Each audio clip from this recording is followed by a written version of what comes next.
Hi, my name is Trent Rapp. You know, there are a lot of misconceptions about homosexuality. And today I'm here to give you the facts. Now, these are not my interpretations. These are just the facts. And from that, you can make your own conclusion. The fact is, my favorite color is green. The fact is, I do not like coconut. And the fact is, I'm gay. Now, I can tell you that I have never sat in front of a box of crayons, gazing at all the different colors, ranging from Jazzy Berry Jam to Vivid Violet, only to end up choosing green as my favorite color. I just enjoy the color green with no rhyme or reason. I never went to a supermarket and ventured from aisle to aisle, only to come across coconut, and then make a conscious choice of my dislike of that particular food item. I simply don't like coconut. I never woke up one day as an adolescent and sat on the corner of my bed and pondered to myself, boys or girls, which ones will I choose to turn me on? I'm gay. It was never a choice for me, just as it was never a choice for a straight boy to be straight. I'm gay, he's straight, I don't like coconut, and my favorite color is green. That's what makes me, me.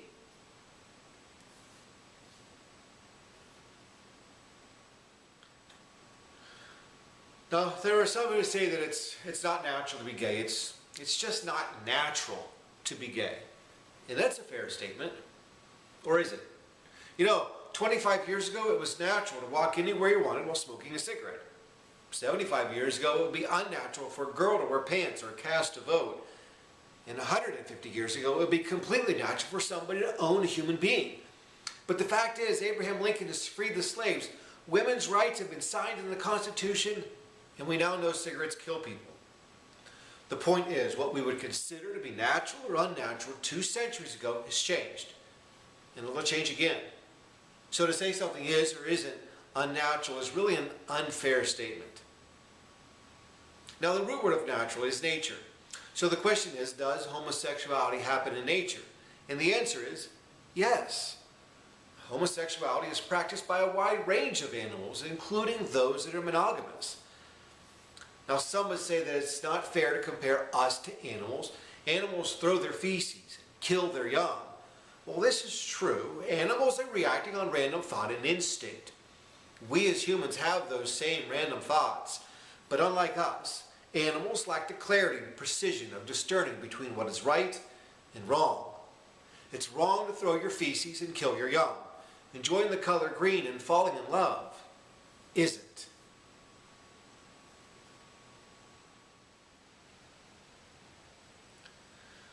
Now let's look at the spiritual or biblical part of the debate. Those opposed to homosexuality often reference their accordance to the Bible. The sad fact is most are unable to recall the particular chapter, the verse, or even the book in which it's from. They hold fast in their stance and lack of knowledge. You know, I figure it's okay to have a 5th grade education of the Bible as long as you're in the 5th grade. Now, the most commonly misquoted scripture is found in Leviticus 18:22, and it reads, King James Version, "Thou shalt not lie with mankind as with womankind, it is abomination."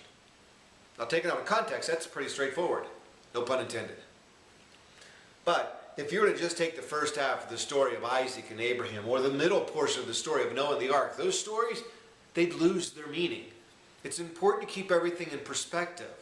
So let's look again at that verse, but this time we'll take a step back and look at the verse right before it. Leviticus 18:21. This is the verse they don't shout from the picket line. And it reads, King James Version, "Thou shalt not let thy seed pass through the fire of Moloch." So what does that mean? Well, keep in mind, the Bible was written gender specific. It was written by man to man. Now, right or wrong, that's just how it was. So who or what was Moloch? Well, Moloch was a fertility god that was worshipped by the Canaanites. And who were the Canaanites? They were a neighboring nation of the Israelites. And who were the Israelites? They were the chosen people God was leading to the promised land. Now, when this portion of the Bible was written nearly 4,000 years ago, temple prostitution was common for the Canaanites. You see, they believed that engaging in sexual intercourse with their priests, that would take on the identity of Moloch, the fertility god, that would ensure them fertile crops, fertile livestock, and fertile families. Verse 22 is referring to verse 21. It's referring to temple prostitution. Now some would say, okay, I see this point. I get what you're saying. But what if this verse was referring to more? That's a fair question. To answer that, we'll take another step back and look at all of Leviticus 18. For these were the sexual laws decreed by Moses. And they read, King James Version, "Thou shalt not uncover the nakedness of thy father. Thou shalt not uncover the nakedness of thy mother. Thou shalt not uncover the nakedness of thy brother, of thy sister. Thou shalt not uncover the nakedness of thy father's sister, of thy mother's brother," and so on. The point is, the words that are used to describe sexual intercourse in verses 1 through 20, as well as the rest of the translation, never match the obligatory verse 22. And the reason? They don't mean the same thing. One's referring to relationship, while the other's referring to a temple or a ritual act.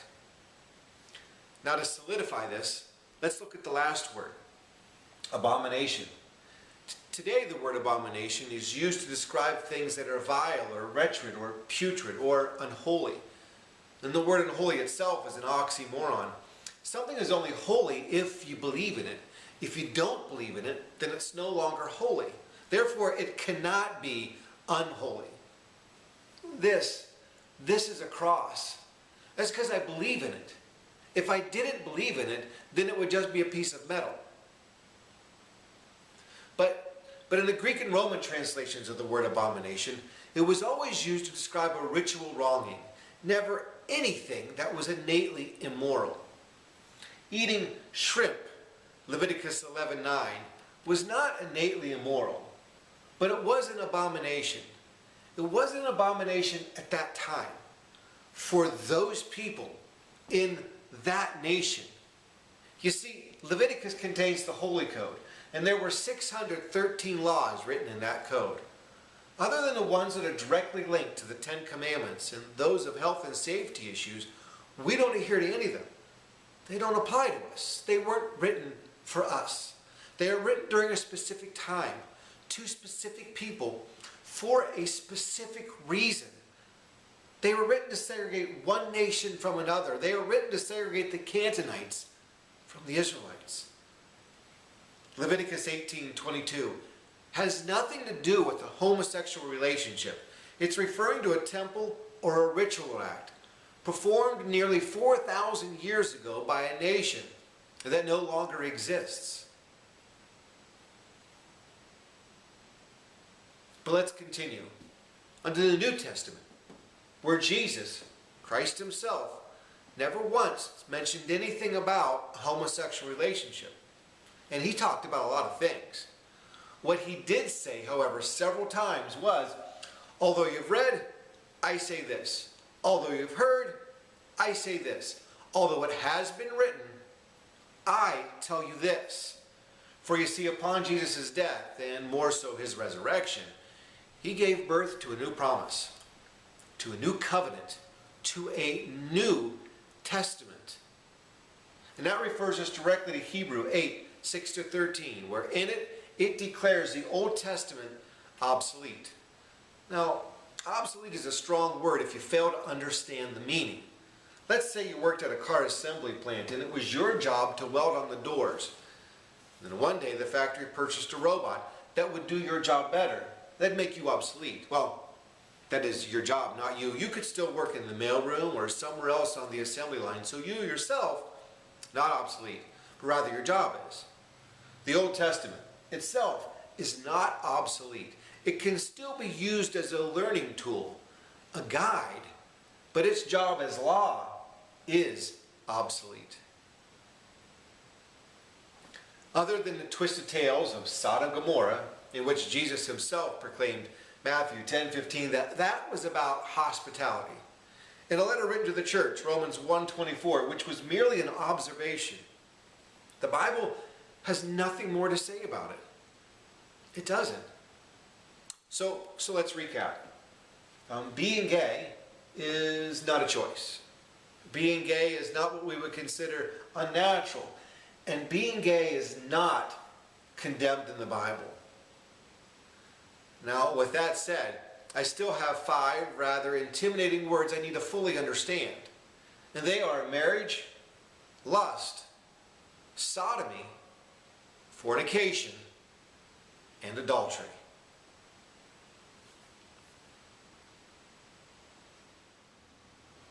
Marriage. Now, with today's heated political debates on gay rights and marriage, most people have an opinion.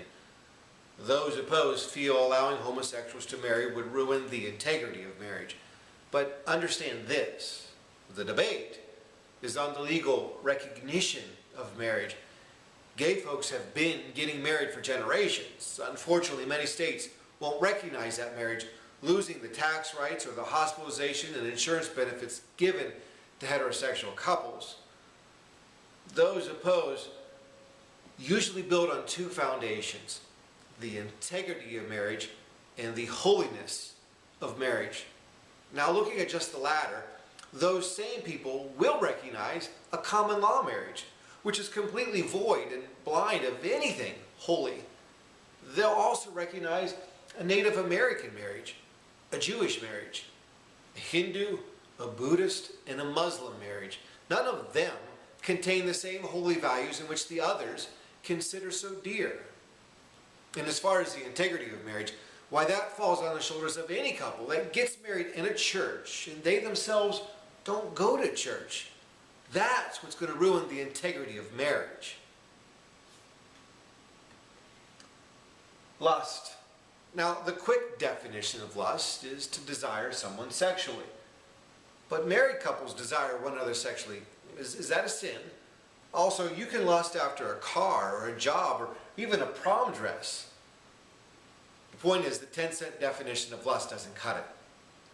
Lust is defined as an overwhelming desire, an uncontrolled passion, an unbridled yearning, something over the top, something life-altering.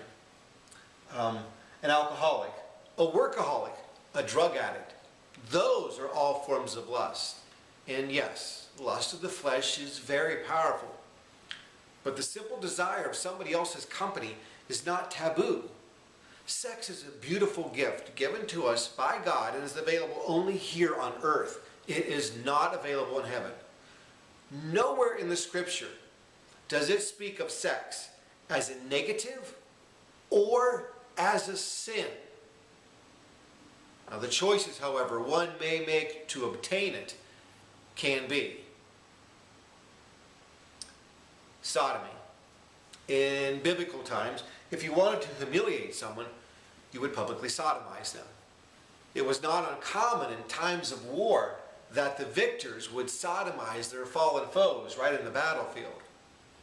Sodomy is defined as anal intercourse, but it's in the manner in which it's done, the forceful nature and how it's performed, crossing the line of rape and not between 2 consenting individuals. Remember, the Bible was written gender specific. Fornication. In the Bible, whenever the word fornication is used, there's always an existing marriage. The fact is, the Bible never speaks of sexual intercourse between 2 single individuals. Fornication is the physical act of sexual intercourse outside of a pre-existing marriage.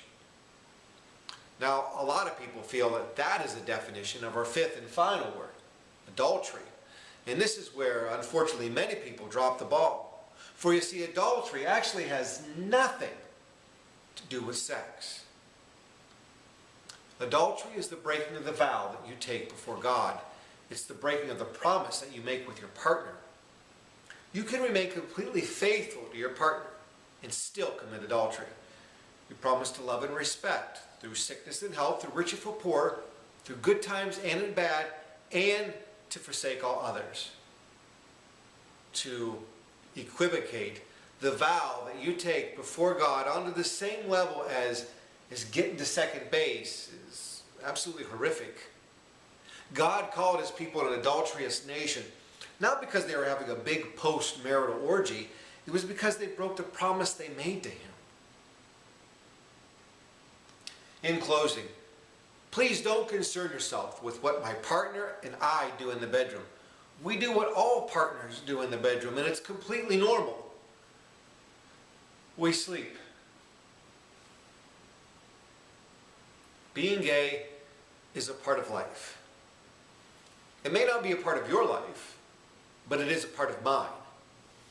And we may not agree on what everything the world has to offer.